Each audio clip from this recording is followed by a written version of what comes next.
Ok, þá komum við að einu ótrúlega sniðugu fyrir þá sem að vilja vera vel klári fyrir grilli. Vil ekki gera allt á síðustu stundu, heldur við erum búin að undirbúta pínlítið.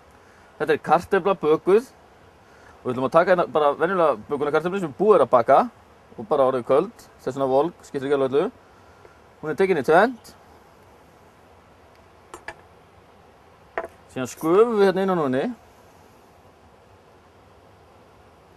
Það kannast nú kannski flestu við þetta, fyllt skinn, en þetta smá nýr vingill á þetta. Tökum svona helst úr þessu. Svona. Geymum skinninn aðeins.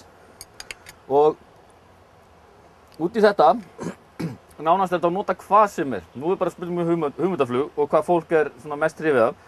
Ég ætla að setja smá bacon í þetta. Ég ætla að setja svona hvítlauksmauk, sem bara maukaði hvítlauk með ólífólíu.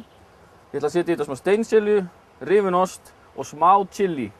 Það hægt að setja eins og segja hvað sem er. Það hægt að setja vorlauk, graslauk, einhverja ferska kryddjurtir. Það hægt að setja papriku. Ég tek hérna á bara bacon sem er búið að steikja. Tökum það smá í litla bita. Það er líka hægt að nota skinku, það er hægt að nota rækjur þess vegna. Ef menn ætla að fara að borða bara kartöfluna kannski. Eða vera með þetta með fisk, þá er gott að vera með rækjur í þessu. Það fyrir hérna út í. Smá hvítlauksmaukinu. Svo náttúrulega alltaf nýmulinn pipar. Það er aldrei óoft sagt. Nýmulinn. Sjávarsalt. Svona. Tekið hérna smá chili. Bara til að fá smá hita í þetta. Þetta er íslenskur chili, hann er mun bragð minni, eða ekki eins sterkur. Þannig að það má alveg nota svolítið af honum. Svo er það smá steinselja. Það er líka eins og ég segi, nota hvaða kryddjurtir sem er.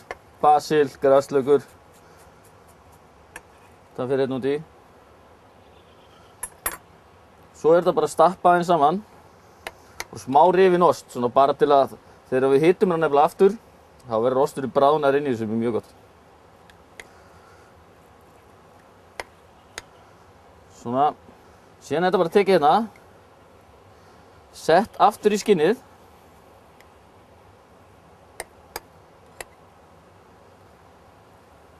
Það má standa aðeins upp úr.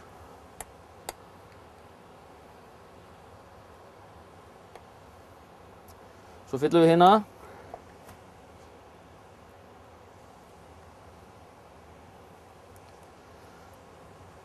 Aðeins svo mikið.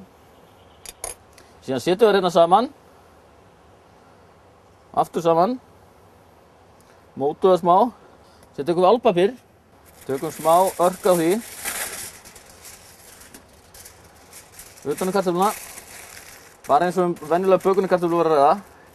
Þjöppum svolítið. Þetta er síðan bara geymt, sem bara hendur þessu á grillið. Bara hálftíma áður en við ætlum að borða. Og ég er búinn að setja eina hérna inn. Hef með eina klára hérna. Og það sem er svo skemmtilegt við þetta, þá erum við með fyllingu inn í kartöflunum þegar við erum að borða hana. Sjáu þið. Svo tökum við bara smá sýrðan. Ef menn vilja.